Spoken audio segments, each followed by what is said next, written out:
on infinity.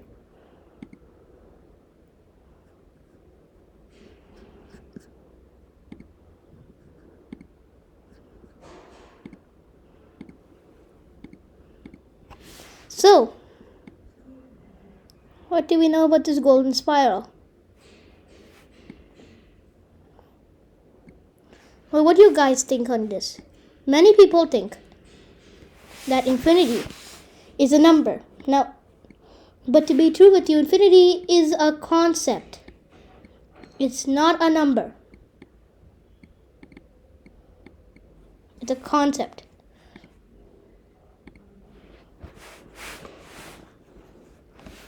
Now, in my first definition of infinity is basically just to represent the biggest number. So, questions like infinity times 0 to me is just 0, and infinity times 1 is just infinity. But and infinity times 2 is double infinity.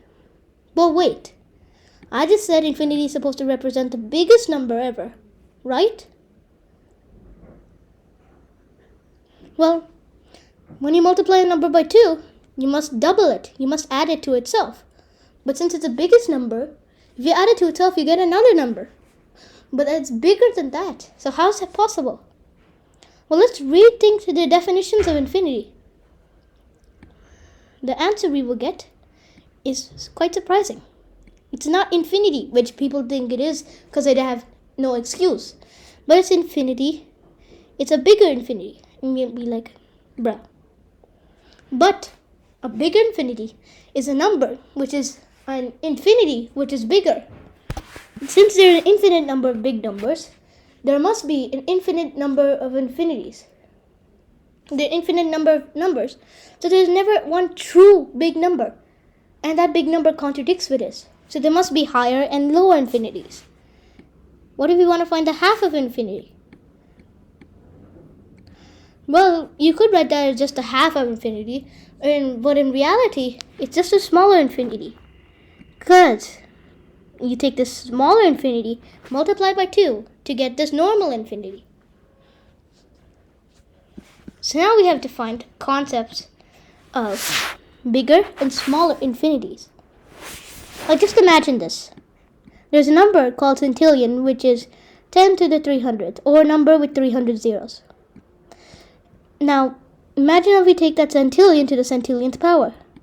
And let's call that a cracker. Just for sake, it's not actually called a cracker, guys. But let's just call it a cracker with the symbol of this. Now, we can take the cracker to the cracker, and we can get an even bigger thing. We can call that the cracker plus. And we can take the cracker plus to the cracker plus. We can keep getting bigger and bigger numbers. Same with that.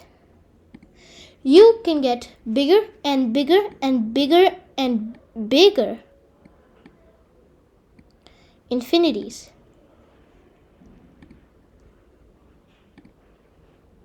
Now, that might seem impossible to you, but it is possible. You can get bigger infinities. So infinity times 2 is a big infinity. Bigger infinity. Infinity times 3 will give you an even bigger and bigger infinity. Right? And if we were to do something to make it smaller, we get smaller and smaller infinities. If you were to find the square root of infinity, we'd get a smaller infinity. But they're all still infinities. In fact, now that we have this settled, 1 is an infinity. 2 is bigger than 1 infinity. 0.5 being a smaller than 1 infinity. And yeah,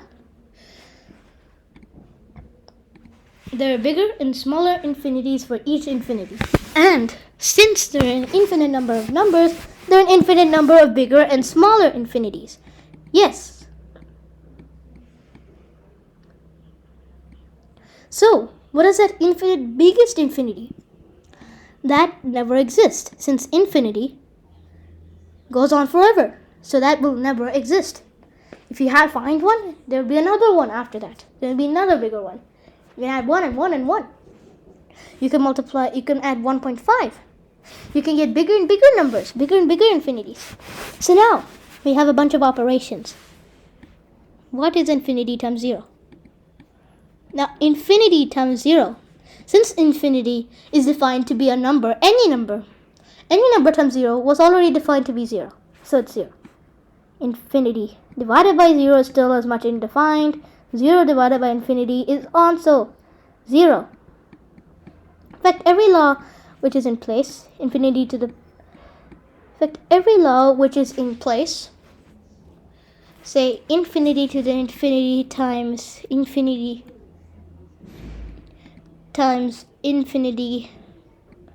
to the 5, that will equal to infinity to the infinity of 5, which we can write as the bigger infinity. Nothing changes. It's basically just like a constant. Now, again, this is my theorem. Now, since we have this, we can define many things. The differentiation of infinity is much just 0. Since any constant, the differentiation of any constant is 0. If you have infinity to the infinity, if you want to find the differentiation of that, we'd get infinity times infinity, or infinity squared, or we can write as a bigger infinity, to the infinity minus 1, which is infinity, the smaller infinity. You understand this, right?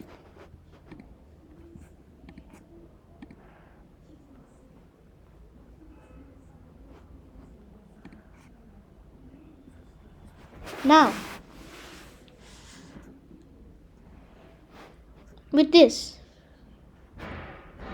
what is infinity plus 7? Now, infinity plus 7 is just a bigger infinity. Now, we already got this down. We don't have to solve any problems on it. It's already defined. Well, technically, it's still a theorem. But in this case, if you're following our theorem, it's already defined. But how do you find? But 1 is a smaller infinity. And how do you find bigger infinities? Like, say, how do you write 17? Is it a big infinity or small infinity? Well, I have two answers. Either we have A, B, depends on positive and negative.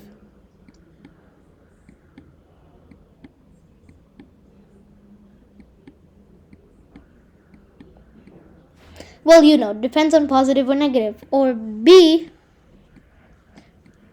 you have to define. Like, 17 can be defined as infinity, but then if you do any operations on 17, like, say, if you want to take that infinity divided by 2, it's a small infinity, but if you're doing infinity squared, you get a bigger infinity. Right? But you can also use dependence on positive and negative. 5 can be a positive infinity big, and negative 5 can be a negative infinity. Or infinity small. Now both of these ways work. But now we know positive infinity. What about negative infinity? What about negative infinity? Negative infinity works the same way with negative numbers. If you were to do negative infinity times negative infinity, you would get a positive infinity. But you might be like, wouldn't you get a bigger infinity? Since positive numbers are bigger than negative numbers, and answer. What? If you're following option A, you might be like, but didn't we already define this is like infinity minus? Huh? How can it be negative infinity? Well, negative infinity is going to work if you follow option B, which is my preferred choice. Negative infinity is a negative number. Positive infinity can work with only positive numbers. But this is just one branch of the theorem. If you want to believe that we can write small infinity as negative infinity, or you wanna write negative infinity as just a small infinity.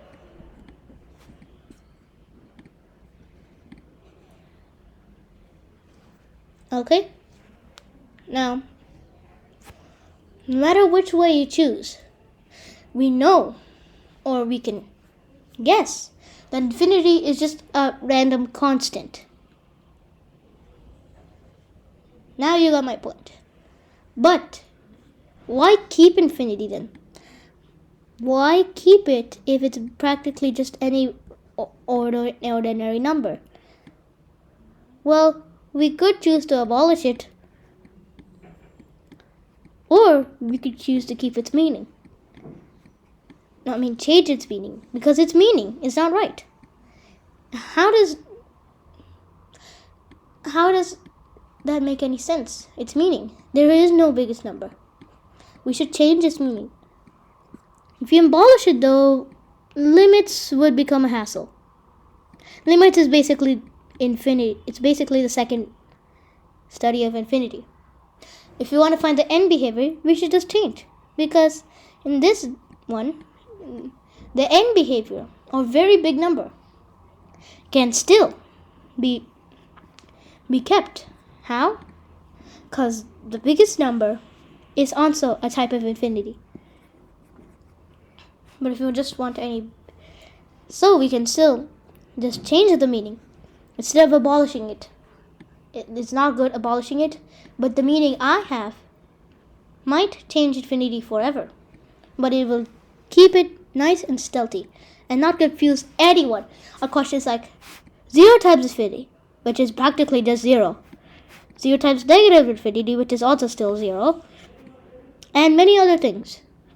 Now again, this is just my theory on infinity, and there are many other theories suggesting infinity. Like infinity being the absorbing, infinity times 2 is infinity. But to me, this doesn't just make any meaning. This makes no meaning to me. Literally. But we don't know what is true. Maybe one day we'll find out who's correct. There are many ways you can create your own theorem. If you agree with me, please write in the comments. Please. This is just my study on infinity. Thank you for watching. See you tomorrow.